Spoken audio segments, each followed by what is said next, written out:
The Sierra Club has decided it's going to reverse course and turn over its long-standing policy against breaking the law. They're going to actually engage in civil disobedience. This was just announced this week. The executive director of the Sierra Club, Michael Brune, he was actually on the Young Turks on Monday with Cenk, and he talked about how important it is for the president to take action on climate change. So what they're doing now, the Sierra Club, they are going to sponsor a huge, massive rally in Washington, D.C. on February 17th to protest the Keystone XL pipeline.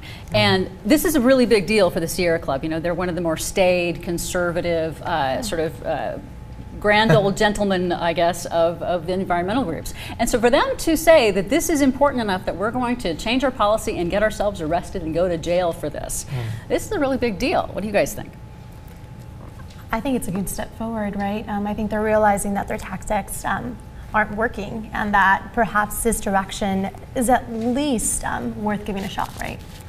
I think that one of the most depressing statistics that I've seen in probably the last 5 or so years is that roughly after Al Gore's documentary came out and everything, support for the idea that global warming is happening had been going up in the first few years of this decade.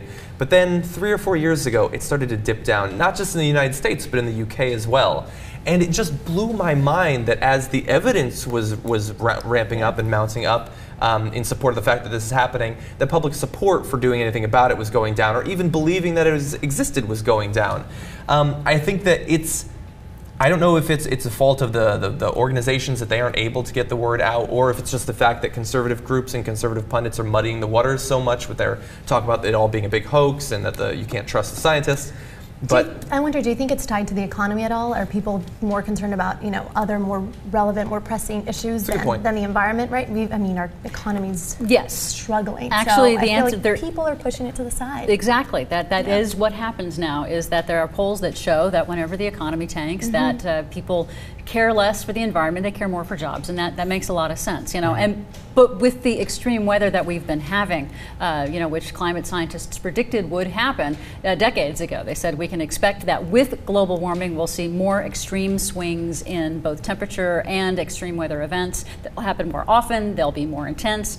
That these kinds of things actually do have an effect on the American public, on their opinion polls. That you know, Hurricane Sandy hit a lot of people. Suddenly said, oh, this is what you're talking about. Oh, I see. When I've got when my house is under 15 feet of water and getting washed away. Sometimes it does take getting hit upside the head in order to decide to take action on something. You know, and what's really going to be very interesting about this is that scientists do say that we are in a very brief window of time where we can make a difference and actually stave off some of the worst effects of climate change that they have modeled with computer models and said, hey, you know, this looks like this thing that happened back about 55 million years ago where the poles had no water and there were alligators up at the Arctic.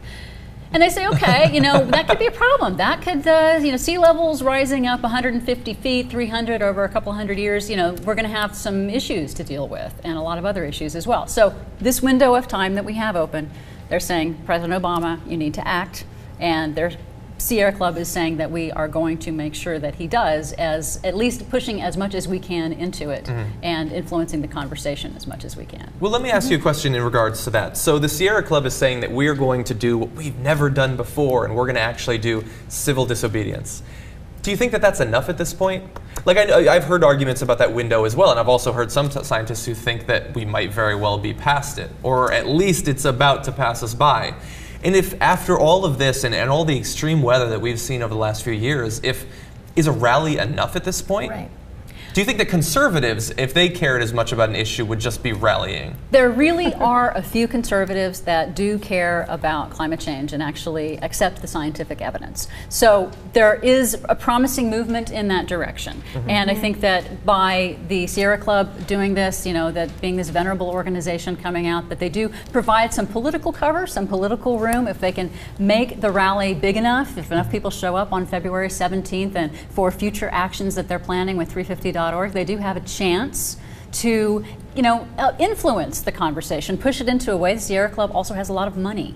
That's and true. they put that money toward ads. And when people see ads, when people hear politicians talking about it, and then they hear the media talking about what the science says versus what the deniers say, when they hear the president talking about it, when they hear politicians talking about it, it helps to actually move the needle just a little bit even on taking action on this very serious problem that the window is closing.